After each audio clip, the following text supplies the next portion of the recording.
कहानी की शुरुआत 1950 में घटी डरावनी घटना पर आधारित है। उत्तर प्रदेश का एक गांव रानी बाजार, जिसमें राम प्रसाद नाम का एक आदमी रहता था। राम प्रसाद जात का कुम्हार था जो मिट्टी के बर्तन बनाता था। उसकी 5 साल की बेटी नंदनी दिखने में प्यारी, पर उसको कैंसर जैसी बीमारी ने घेर लिया था। राम प्रसाद ने हर अस्पताल में नंदनी को दिखाया, पर कोई फायदा नहीं हुआ। सारे डॉक्टरों ने जवाब दे दिया था। राम प्रसाद निराश अपने घर में नंदनी को मरते हुए देख रहा था। नंदनी अपने बाबा को देख रही थी। उसने अपने बाबा का डर भांप लिया था। तभी उसने इशारा करके अपने बाबा को अपने पास बुलाया। राम प्रसाद अपनी बेटी का सिरहाना बन उसके पास बैठ गया। बाबा, जो आपने मेरे लिए मिट्टी का खिलौना बनाया था ना, वो टूट गया है। आप एक और बना दोगे? नंदनी ने अपने बाबा से कहा। नंदनी की आवाज में दर्द था। यह सुनकर राम प्रसाद सिसक सिसक के रोने लगा। बाबा, क्यों रो रहे हो? नंदनी ने आंसू पोंछते हुए कहा। बिटिया, तू सो जा। तेरा बाबा सुबह तक खूब सारे खिलौने तुझे बनाकर देगा। नंदनी मुस्कुराई और राम प्रसाद नंदनी को सुलाने के लिए थापी देने लगा। नंदनी उस रात सोई, पर सवेरा ना देख पाई। रानी बाजार से करीब 10 कोस दूर मोहिनी नाम की एक औरत अपने घर जाते हुए सड़क दुर्घटना का शिकार हो गई। किसी ट्रक ने मोहिनी को कुचल दिया था। मोहिनी के परिवार वालों को जब यह पता चला तो उन्होंने तुरंत उसका अंतिम संस्कार कर दिया। यहां रानी गांव में नंदनी को दफनाने की तैयारी शुरू हो गई थी। राम प्रसाद नंदनी को अपने हाथों में लिए कब्रिस्तान का सफर तय कर रहा था कि बीच में नंदनी ने अपनी आंखें खोल दी और एक भयानक चीख के साथ गांव की गलियों में दौड़ने लगी। पूरे गांव में दहशत का माहौल हो गया। हर जगह नंदनी की बातें होने लगी। कोई इसे भगवान का चमत्कार मानता तो कोई ऊपरी हेर फेर। अब गांव में रात 6 बजे ही सब अपने घर के अंदर चले जाते। पूरे गांव में सन्नाटा फैला हुआ था। राम प्रसाद अपनी बेटी को जिंदा देखकर बहुत खुश था। उसे गांव वालों की बातों से कोई फर्क नहीं पड़ता था। इसी दौरान 1 महीना गुजर गया। गांव वालों की बातों में अब राख जमने लगी थी, पर नंदनी पूरी बदल सी गई थी। पूरा दिन गुमसुम बैठी रहती, खाना पीना सब छोड़ दिया था। राम प्रसाद ये सब देखकर बहुत परेशान रहने लगा, क्योंकि उसकी बेटी तो उसे वापस मिल चुकी थी, पर नंदनी की खुशियां कहीं गुम सी हो गई थी। एक रात राम प्रसाद नींद में कुछ आवाज सुनकर उठा। नंदनी अपने बिस्तर में नहीं थी। उसे आसपास ढूंढते हुए राम प्रसाद ने देखा नंदनी एक बिल्ली के साथ बैठी रो रही है। बिल्ली भी उसके पास बैठी नंदनी को घूर रही थी, मानो दोनों आपस में कुछ बात कर रहे हो। नंदनी, राम प्रसाद ने आवाज दी। नंदनी ने आवाज सुनकर भी अनसुना कर दिया। राम प्रसाद धीरे धीरे नंदनी के पास पहुंचा।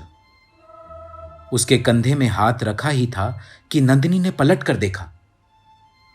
राम प्रसाद नंदनी को देखकर डर गया और अपने कदम पीछे कर लिए। नंदनी के चेहरे में खून लगा था। ऐसा लग रहा था जैसे किसी जानवर का कच्चा मांस खाकर नंदनी किसी बात का शोक मना रही हो। तभी नंदनी बेहोश होकर गिर पड़ी। राम प्रसाद का सीना हलक में आ गया और नंदनी को उसी हालत में अस्पताल लेकर गया।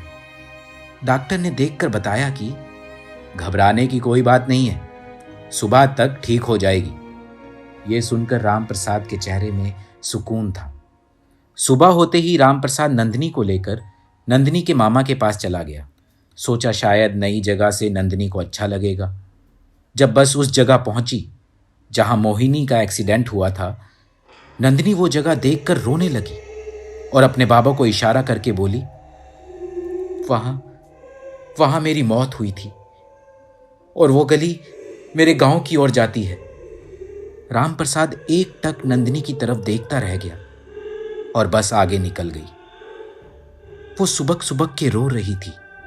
रामप्रसाद ने नंदिनी को संभाला और उसका बचपना समझ बात को अनसुना कर दिया। सब लोग नंदिनी और रामप्रसाद को देखकर बहुत खुश थे, पर नंदिनी की हालत और खराब होती जा रही थी। वो रात रात भर घर से बाहर रहने लगी। कभी वो किसी की छत पर सोई मिलती तो कभी किसी के खेत पर। ऐसे ही दिन निकलते गए। एक दिन नंदिनी ने एक औरत पर हमला कर दिया और अपने दांतों से उस औरत के कई हिस्सों का मांस निकाल लिया। औरत की चीख पूरे गांव में गूंज रही थी। रामप्रसाद जब वहां पहुंचा तो वो भी हैरत में पड़ गया, क्योंकि 6 साल की लड़की किसी का ऐसा हाल कर सकती है, उसे इस बात पर यकीन नहीं हुआ। उसी गांव का एक बुजुर्ग आगे आया और उसने रामप्रसाद से कहा, तेरी बेटी के ऊपर किसी साये का पैरा है। अगर इसकी जान बचानी है तो किसी तांत्रिक को लेकर आ। रामप्रसाद सोच में पड़ गया। आंखों में आंसू लिए एक पंडित के घर जा पहुंचा। पंडित जी ने पूरी बात सुनकर रामप्रसाद से कुछ सामान मंगवाया और 1 हफ्ते के बाद पंडित जी ने नंदिनी के पास पहुंचने का फैसला किया। पंडित जी के इशारे पर नंदिनी को रस्सियों से बांध दिया गया और पंडित जी ने हवन की तैयारियां शुरू कर दी। मंत्रों के जाप से हवन की शुरुआत हुई। नंदिनी अभी तक शांत बैठी थी, पर जैसे जैसे हवन आगे बढ़ा, शांत बैठी नंदिनी किसी जानवर की तरह गुर्राने लगी और अपनी हाथों की रस्सी तोड़कर पंडित जी की तरफ बढ़ी। शायद पंडित जी को इसका आभास था। उन्होंने अपने हाथों से रुद्राक्ष की माला सामने की। नंदिनी ये देखकर किसी बच्चे की तरह एकदम से शांत हो गई, जैसे किसी बच्चे की गलती पकड़ी गई हो। कौन है तू? पंडित जी ने पूछा। मोहिनी, नंदिनी ने कहा। कौन मोहिनी? पंडित जी फिर बोले। मोहिनी ने घूर के पंडित जी की तरफ देखा। रानी बाजार से 10 कोस दूर अर्थरा गांव की हूं। पंडित जी ने थोड़े कड़े अंदाज से पूछा। छोटी लड़की को क्यों परेशान कर रही है? मोहिनी के चेहरे में छोटी सी हंसी आई और बोली, ये तो पहले ही मर चुकी है, बस उसके शरीर का इस्तेमाल किया है। जब मेरे घर वालों ने मुझे जलाया तब मैं जिंदा थी। मेरा जलता हुआ शरीर, कितना दर्द होता है ना, वो मैंने महसूस किया है। बच्चे का शरीर छोड़कर चली जा, पंडित जी बोले। चली जाऊंगी, पर मुझे नंदिनी के बाबा में अपने बाबा दिखते हैं। उनके मोह ने मुझे रोका हुआ है। अगर वो एक बार बोल दे तो मैं चली जाऊंगी। रामप्रसाद ये सुनकर फूट फूट कर रोने लगा।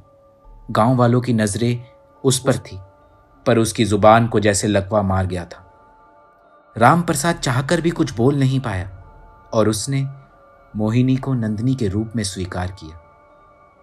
आज नंदिनी की शादी का दिन है और इस घटना को बीते 15 साल हो चुके हैं।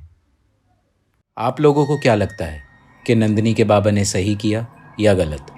हमें कमेंट बॉक्स में ज़रूर बताएं और ऐसे ही मज़ेदार कहानियाँ सुनने के लिए हमारे चैनल किस्सा को सब्सक्राइब करें।